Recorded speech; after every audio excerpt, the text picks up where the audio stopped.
Au printemps dernier, l'humoriste Blanche Gardin s'était attiré les critiques d'anciens participants au programme d'Amazon Prime Video après avoir dénoncé le salaire mirobolant qu'elle aurait pu toucher.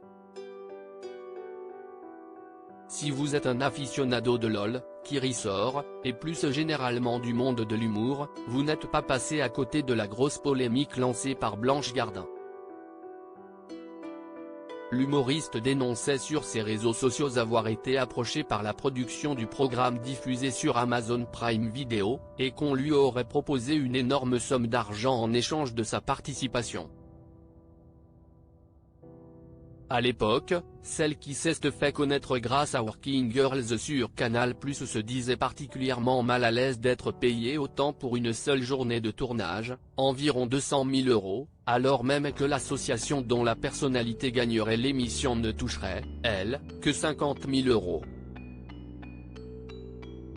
Camille Lelouch regrette la prise de position de Blanche Gardin sur LOL, qui ressort dès la parution de cette tribune. Elle avait été vivement critiquée par certains anciens participants, notamment Gérard Darmon, signataire de la tribune défendant Gérard Depardieu, qui ne voyait pas le problème, au point d'inviter Blanche Gardin, que j'aime beaucoup, que je respecte, à tout simplement donner son cachet à l'association qu'elle représente. Je suis plutôt jusqu'au boutiste, ça veut dire que si tu dis une chose pareille, va jusqu'au bout. Un avis partagé par Camille Lelouch, qui s'était déjà exprimé sur le sujet, et qui est revenu dessus à l'occasion d'une interview accordée à Ciné Télé Revue, CIST, un débat qui ne sert à rien. Elle a refusé d'y participer, CIST son droit, mais CIST dommage. Elle aurait pu donner son cachet, qui est énorme et que tout le monde n'a pas eu, à une association.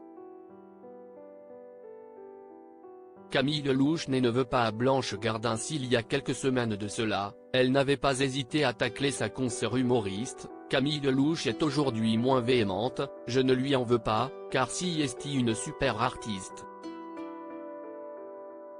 Blanche Gardin avait de son côté évoqué avoir eu le vertige après cette proposition de 200 000 €, quand j'ai entendu le chiffre, j'ai eu un petit vertige, il a fallu que j'aille m'asseoir. J'ai refusé tout de suite, directement, au téléphone. Je lui ai dit non, je ne pourrai pas, j'ai dentiste. Elle avait ensuite expliqué avoir un problème génétique avec l'argent. Je pense que le délire des salaires mirobolants, quand on commence à les accepter, à juger cela normal, ça fait vriller.